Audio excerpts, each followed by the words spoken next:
How's it going, everyone? It's Caleb here, and today we're going to be talking about a 3D platformer on the PlayStation 1, a 3D platformer in which you go around and you collect shiny gems, and you use those gems to unlock certain things. Now, I am not talking about Spyro. I am talking about Sabrina the Teenage Witch, A Twitch in Time. Now, before I even start, I'm not really familiar with Sabrina the Teenage Witch. It's not something I ever watched growing up.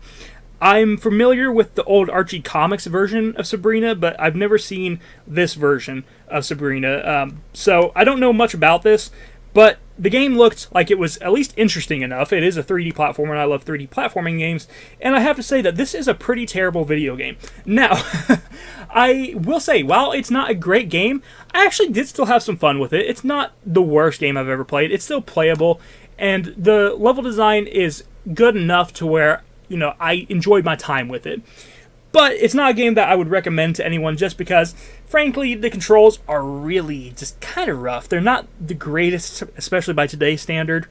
The graphics are definitely on the lower end of PlayStation 1 graphics. It doesn't look super nice. And a lot of the locations you have to replay in order to collect everything, because you have to have certain items to go back into the levels to be able to get to objects you couldn't get to in the first playthrough. So there's definitely some negatives here, and it's not something I can recommend to people, but I still wanted to talk about it because it was definitely a different experience, and I thought it was kind of funny that you're collecting gems just like in Spyro and it's 3D platform and stuff like that. But what is Sabrina the Teenage Witch? What is this game even about? What is it? So this game is about Sabrina and her cat basically is causing some problems. He messes with this clock that controls all of time, and he basically breaks it and sends the pieces into a bunch of different periods in time, and it's up to Sabrina to go into each time period and try to find the missing piece of the clock. You have to go to the Stone Age, you get the prehistoric days, and you have to go try to find the piece of the clock around a bunch of cavemen and dinosaurs and mammoths and stuff like that. Then there is a cowboy area. It's like Western. There's like gold mines and stuff like that. There's another area that's Japan, which is actually kind of cool. And you go to Japan and you basically go around. There's a bunch of ninjas attacking you and stuff like that. And then there's also a Egyptian level, which is really cool. I always like Egypt stuff. I think Egypt stuff is really cool. And there's like mummies going around. There's like pharaohs attacking you and stuff like that. So there's some really cool ideas in this game. I like the 4 locations that you go to. Unfortunately, like I said, you do have to replay some of the levels a bit too much, in my opinion. But still, I think that they probably did the best with what they had. Your attack as Sabrina is magic. You can use regular magic that doesn't have like any special effects, or you can find these spell books, and the spell books will let you have some special attacks. Some of them will make it so a big heavy weight will pop out of the sky and fall onto the enemy.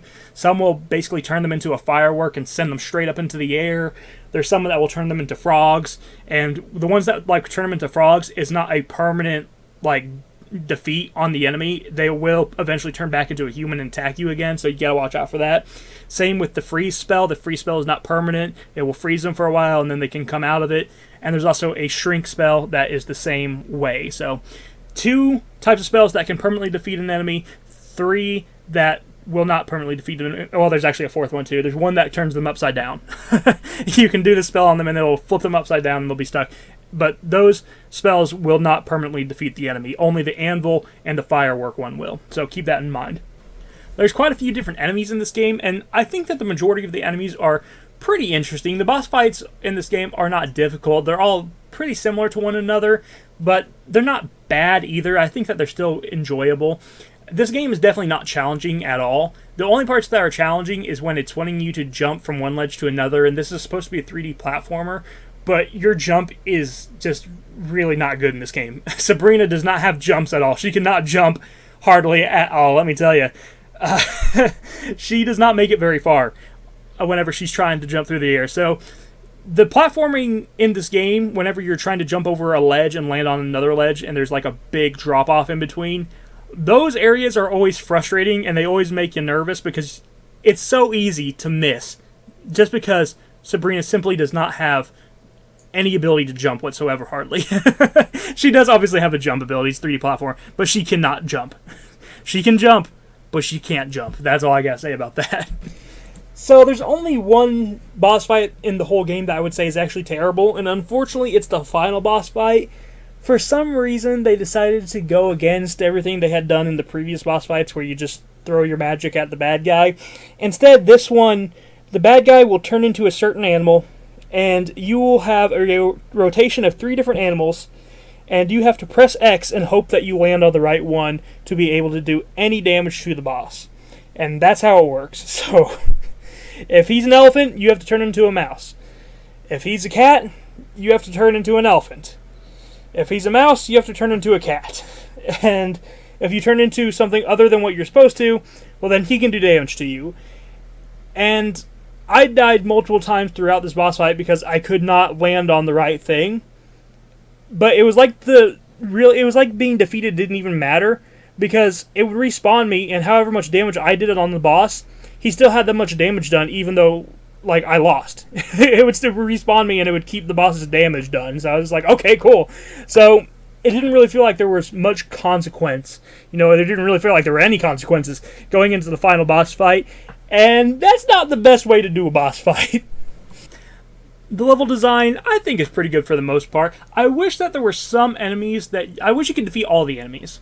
But for some reason, they decided to make it so certain enemies cannot be defeated. There's some levels where there's, like, wolves running around and, like, the dinosaurs and stuff like that. You can't actually defeat those enemies, at least not from anything I tried. I tried over and over again to use spells on them, and none of the spells work on them for some reason. You can only use the spells on the humanoid creatures, and I don't really understand that, but that's what they decided to go with, and it did make it a little bit frustrating because, you know, you have to walk by some of these animals that will charge you at certain points to get to, like, extra lives and stuff, and a lot of times they'll just absolutely destroy you by the time you get to the extra life, and they can kill you, and right after you pick up the extra life, it'll almost feel like it was pointless to even try to get it in the first place. Like I said, this game isn't difficult, but when it has areas like that in it, it can be a little bit frustrating because it almost feels like they're just trying to trap you. It's not that it's difficult, it just seems like it's kind of poor design in those certain areas. Now, the majority of the levels themselves, the majority of the individual levels themselves, I still think are pretty well designed, despite the kind of like traps that it seems like they kind of threw in there. So, I can't complain about them too much. I think the design of the levels is actually probably one of the better parts of this game. The actual character designs and the animations and stuff, those are not very good either, though. Especially the cutscenes. Yikes, the cutscenes are really bad. But, that being said, the controls, even though the controls aren't great, because the controls are very slippery, you cannot jump very far, it's not a great 3D platform, it's not something I would recommend to anyone, I still had some fun with this game, though. It's still fun, it's just definitely has its issues, and it's not something I can recommend to anyone. Now, there's one other thing I wanted to bring up, and that's kind of basically the main feature of this game, and that's the fact that you can collect a bunch of these gems, and you use these gems to unlock different outfits. And you have to use these outfits to be able to go into certain portals within the levels themselves. So, if you go into the caveman level, you will eventually run across an Egyptian-style gate. And you cannot go into that Egyptian-style gate until you have the Egyptian outfit from the Egyptian level. So then you have to backtrack to the caveman area while in the Egyptian outfit to be able to go into that specific area. So that's what I'm talking about when I'm talking about all that backtracking. It's usually because you have to unlock a certain outfit first, and then you have to go back and replay the level to be able to access certain areas within that level. And that can be a little bit frustrating to have to replay those levels. Now, you also have to find certain objects in these levels that will then reappear in previous levels that you played. And when they reappear, it will allow you to jump on them and access levels that were basically harder to reach beforehand. You can access areas of the level that were harder to reach beforehand once you find these objects. And you'll have to do that if you want to beat the game 100%. So, I personally don't like having to replay levels, but that's the way that they designed this game, so what can you do about it? That is what it is. So, what do I think about this game overall? Well, I can't recommend this game to anyone because it's just not that good, especially with the way that its controls are. The controls, I talked about this in my A Bug's Life review when I talked about A Bug's Life. It's a game that is very slippery, and when a 3D platformer has slippery controls, that's always a bad thing. It doesn't have any delayed inputs, which is good, but still, the slippery walking and stuff like that, and the fact that your character just doesn't really have much, range on their jumps, it's not a great way to have a 3D platformer set up. So I can't recommend this game unless you can find it for really, really cheap. It's not a good game. It's not the worst game I've ever played, especially not the worst 3D platformer I've ever played. We'll talk about that in a later video. But it's also just... It's not very good. So that's where I'm going to leave this video. Pick it up if you can find it for really cheap, but I cannot in good conscience recommend this. So thank you for watching this video. I hope that you enjoyed. If you did, hit the like button, subscribe button down below. I'll see you next time. You have a wonderful day. Bye-bye.